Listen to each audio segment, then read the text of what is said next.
Hey, my friends, it's Matt. This is the 10-Minute Bible Hour podcast, and we are in the middle of a couple of conversations we're having looking at the vastly, wildly underrated prophet Zechariah and connecting the dots between big picture stuff that was going on in his book of the Old Testament with the book of Matthew, like in terms of big, broad story strokes. And also we're getting towards some of the very specific things that Zechariah says that just go down in the book of Matthew. And I don't know that we're even going to have time to cover every single one of them, but we're going to get you a lot of them. So let's pick it back up with that conversation now. This underrated prophet, Zechariah, doesn't just have smoking gun verses that point to the Messiah that get quoted in Matthew, but the motifs and the themes of the story also clearly point to Matthew. So you think about Jesus' first public words in the Sermon on the Mount, the Beatitudes. Remember the last of the Beatitudes, the one that kind of transitions out of the Beatitude structure and into other things? It's the one about blessed are you when people persecute you and mistreat you and say all kinds of awful things about you because of me. Rejoice and be glad, for great is your reward in heaven, for in the same way they persecuted the prophets who were before you. Well, that's kind of the same opening shot across the bow that you get in the book of Zechariah. And so you've got that parallel motif to Zechariah on the front end of Jesus' words, and then real close to the back end of Jesus' words in Matthew 21, he tells a parable that's located, by the way, right next door to that business we were looking at from Psalm 118 from the Egyptian Hallel yesterday or the day before, whenever that was, about the stone that causes people to stumble and that does crushing and that you can get crushed against.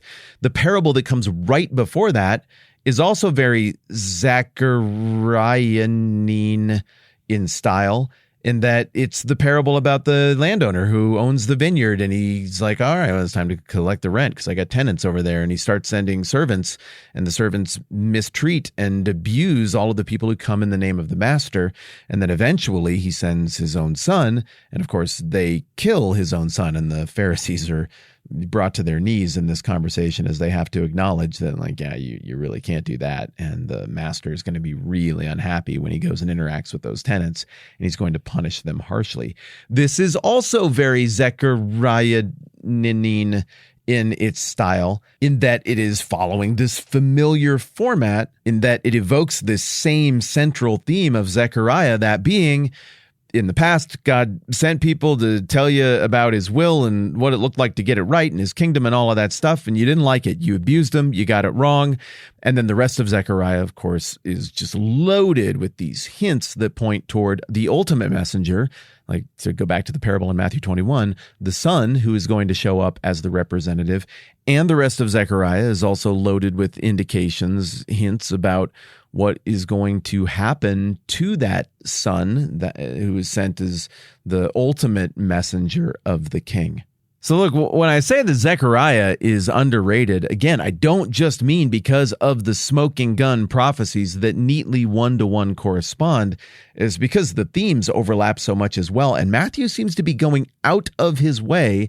Jesus seems to be going out of his way to point out these parallels to what was said by the prophet Zechariah, which was spoken into a situation after the captivity in the 6th century BC, when God's people didn't have their heads screwed on straight. They couldn't make sense of the point or the plan or the role they were supposed to be playing, and they had to be grabbed by the shoulders and shaken vigorously in order to sort through silly things that didn't matter from the things that they needed to be and they need to be doing in order to be on task.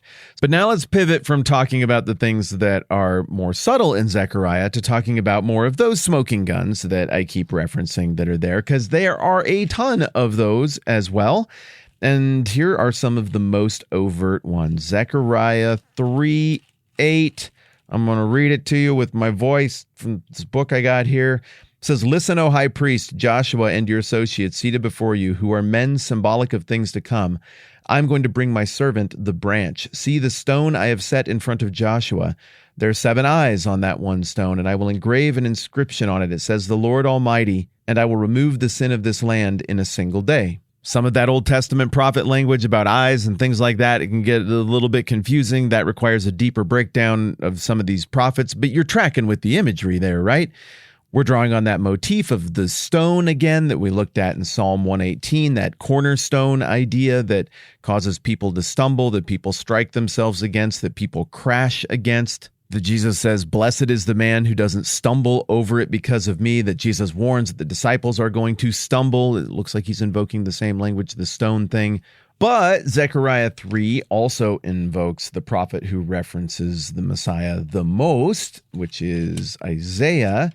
And there's an allusion here to a chapter of Isaiah that we talked about a whole bunch earlier on in the book of Matthew. Isaiah 11:1, a shoot will come up from the stump of Jesse. Jesse was David's dad. From his roots, a branch, capital B in this translation, will bear fruit. The Spirit of the Lord will rest upon him. The Spirit of wisdom, of understanding, the Spirit of counsel and of power, the Spirit of knowledge and the fear of the Lord, and he will delight in the fear of the Lord. And then there's a whole bunch of language that sounds almost like a return to the peace of Eden. And then in Isaiah 10:11, it says, in that day, the root of Jesse will stand as a banner for the peoples. The nations will rally to him, and his place of rest will be glorious. In that day, the Lord will reach out his hand a second time to reclaim the remnant that is left of his people from Assyria, from Lower Egypt, from Upper Egypt, from Cush, from Elam, from Babylonia, from Hamath, from the islands of the sea. He will raise a banner for the nations and gather the exiles of Israel. He will assemble the scattered people of Judah from the four corners of the earth. And then at the end of the chapter it says, there will be a highway for the remnant of his people that is left from Assyria, as there was for Israel when they came up from Egypt. So you can see Isaiah is drawing on all kinds of imagery from around the rest of the Old Testament. But this is one of those passages that we talked about so often in the early going in the book of Matthew that says there's a glimmer of hope. It looks like both kingdoms are done and shot and things are never going to be right again. And God's promise that he's going to redeem with this king who's going to rule over this great kingdom with upside down values that's going to be descended from the throne of David, and this kingdom is never going to go away. It looks like that can't be fulfilled, but prophecies like this one in Isaiah 11 are suggesting, no, it still is going to be fulfilled. And what looks like a dead, burnt-out stump isn't actually. So then you get to the beginning of the book of Matthew, and you get the lineage of Jesus being from David, and you get people calling Jesus the son of David.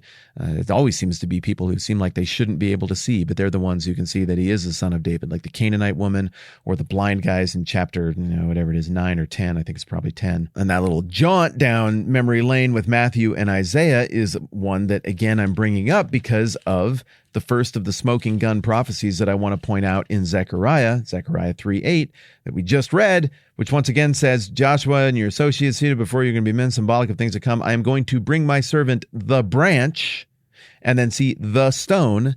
Those two images have been all over the book of Matthew. And when Matthew dips back into the Old Testament to point out that Jesus is the fulfillment of prophecy, so often it's the fulfillment of those two things. He is descended from David. He is the centerpiece of the entire redemptive plan. I'm now realizing and accepting that we're not going to get into the full depth of every single thing in the book of Zechariah because we're working on Matthew, not Zechariah. But we still got more there that I want to unpack, because I feel like what's happening in Zechariah, both big picture wise and specifically, really undergirds a lot of what's happening in Matthew, and that Zechariah is being drawn upon by both Matthew and Jesus to say, look, the situation that was going on there, what was wrong with God's people's brain in that situation, parallels very closely what is going wrong with the religious establishment right now. And the deliverance that was needed to sort out what was wrong back then is being fully realized right now in Jesus. And so I think it's worth a little more time. We're going to take one more day on it. I'm Matt. This is the 10-Minute Bible Hour podcast. Let's do this again soon.